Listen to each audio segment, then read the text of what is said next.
What's going on, guys? Welcome back to another Predator Hunting Grounds video. Today I want to go over a new PlayStation blog post from Elphonic CEO Chuck Brungart. It confirms some of the upcoming balance changes as well as some post-launch content updates. So I want to go over just some of the things that we saw in terms of full patch notes, which are available on the forums. There are a few things I want to spotlight here, as I think they actually changed the game and how we know the trial pretty drastically. First of all, let's go over some of the general changes. We are continuing to work on optimizations across all parts of the game, including the areas of AI and UI, and made improvements to the movement, positioning, and combat for AI. So AI obviously was one of the bigger issues with the trial. The AI either just wasn't good enough, wasn't smart enough, positioned themselves in very weird ways, and most of the time just simply weren't a threat. So hopefully some of these AI improvements will allow for a more challenging gameplay for not just the fire team but the Predator as well, and it'll actually feel like they are a legitimate challenge from time to time.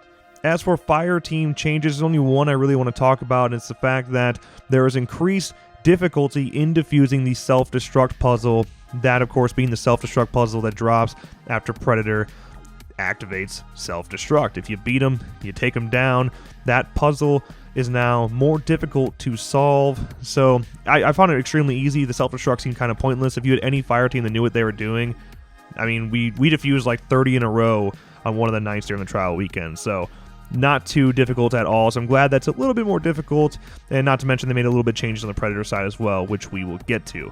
As for the only other change for the fire team that I want to talk about, it's a weapon change to the D34D, that of course being the grenade launcher.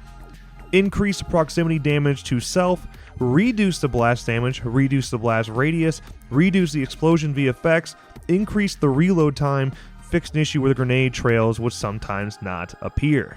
I said it a lot during the trial. I think the only weapon that was kind of broken in terms of fire team members was that grenade launcher. I mean, you could just spam the hell out of it, reload it quickly, and not only was that an issue in terms of just destroying Predators with it, if you had 4 different fire team members rocking grenade launchers, it was also an issue in terms of optimization, which is also something they're still addressing. They're working on optimization for PS4, making sure it runs smoother over there.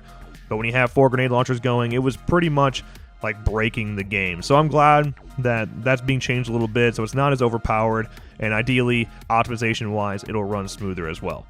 As for the Predator changes that stood out to me, target isolation no longer starts at 100% at the start of the match. Pounce slam damage raised. Self-destruct sequence now takes less time to arm. For the combo stick, reduced the damage to the first and third strike combo, and updated Predator walking and running footsteps sound attenuation to make the Predator stealthier. I think every single one of these changes is really nice. The fact that target isolation doesn't start at 100% means that the fire team will have more time to accomplish things. If you don't know what target isolation is, it was the ability to isolate exactly where the fire team members are with your Predator, those that aren't covered in mud, of course. So now, taking it longer to get that in the match, it should take longer to find the fire team and give them a little more time to run some objectives before they have a Predator right on their ass. As for the pounce slam damage being raised, I use the pounce slam over and over again. I absolutely love the pounce slam. So the fact that's going to be even more effective now, I'm really glad. I think a lot of people weren't taking advantage of it, and maybe now the damage has been increased, they will. The self-destruct sequence being changed as well, I think that's great. It allows, seriously, it felt kind of useless when, like I said, again, going against the fire team knows what they're doing. It felt kind of useless to use self-destruct because they were going to defuse in 2 seconds. So now that not only is the defuse sequence puzzle harder to accomplish, it also activates quicker, so that maybe there's just a lot less chance of fire team members solving that, and instead they'll try to run away instead, and maybe you'll get some people with the explosion.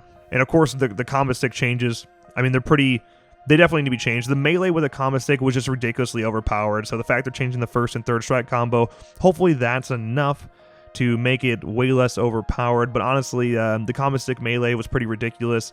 But of course, you can still be successful without the combo stick and taking advantage of the throwing. I'm glad that wasn't changed. I'm glad they left the damage for the throwing the combo stick the same. So hopefully that's enough reduced damage to make the combo stick fair when using it on Predator. And of course, with the walking and running footstep sounds being decreased, you know, we that was one of the biggest complaints, is that you always knew where Predator was. He wasn't stealthy at all, and you didn't really have the ability as Predator to sneak up on individuals without crouch walking invisible. So now, hopefully this will add a little bit in order to circle around survivors or the fire team members in the trees and just make it a little bit more difficult on them in terms of stealth. Now, before I wrap up this video, I also want to talk about some of Illphonic's post-launch plans. Speaking of planned updates, we view the launch of Predator Hunting Grounds as just the beginning. What that means to us at Illphonic is that we can continue to drop new content post-launch. We do have a roadmap in place. Wait, a roadmap? No, not again. For this already. In fact, you will see the first content update, which will be a free one, go live a little over a month from now, and there will be more content updates after that. These will include many great surprises. This is part of why our community forums are so special to us. We are listening and taking your feedback to heart, whether it be found bugs or comments on the game. So like I said, I have a little post-traumatic stress in terms of roadmaps, but I'm glad that they're going to have one and they're going to have new content with this. And I like the fact that they say many great surprises, because hopefully that means we're going to be getting characters from the franchise. We've been talking about Dutch for a while, and Arnold Schwarzenegger doing a voice, confirming that he's doing a voice for a Predator game. We just didn't know whether or not it was Predator Hunting Grounds or the Predator VR game or some other Predator game we just didn't know about. But hopefully it's here, hopefully it's in a content update, and we get Dutch as a playable character, but only time will tell. Any content for me is good content, right? The more the merrier, and I'm glad this first update is coming out in about a month. Will be 100% free. But that's my thoughts. Let me know yours in the comments below. Are you excited for Predator Hunting Grounds? Only a couple days away now. I can't wait. Let me know your thoughts in the comments below. But that's going to wrap up today's video. If you enjoyed, make sure you drop a like and subscribe to our channel for more videos like this one. And if you really love what you see, consider becoming a member for just $2 by clicking the link in the description below. And with that, as always, thank you guys so much for watching, and I'll see you next time.